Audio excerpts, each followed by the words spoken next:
I'd always had this thing that I wanted to meet Tony. I'm a big sports fan. I remember hearing about Andre Agassi and hearing Andre Agassi's testimonial and how he worked with Tony when he was 126 in the world and then came up to #1 in the world, and he attributed that to Tony. I heard many testimonials, and I was like, this guy's extraordinary. I then became friends with Serena Williams, and she told me firsthand about the sessions that she'd had with Tony and how immediately after these sessions she went from being injured and kind of out of tennis to winning the Grand Slam, the Australian Open. And she told me in about an hour and a half her version of what might have been a 2-hour session, and I was absolutely fascinated by this. And I remember thinking one day I'd really love to meet Tony. It sounds like no matter who you are, no matter how successful, no matter how happy, Tony's got something to offer you.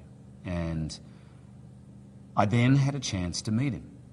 We were in New York, and we were invited to go to the Four Seasons Hotel.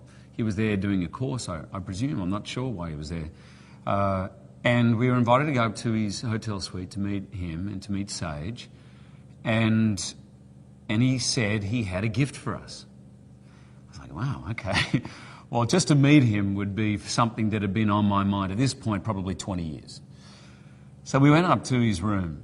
And, of course, when you first meet Tony, you're immediately bowled over by the sheer size of him.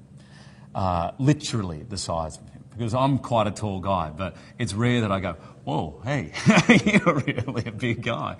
His big hand comes out. And then just the size of his presence and the size of his warmth and the embrace he gives you. I felt like I'd known Tony for 20 years.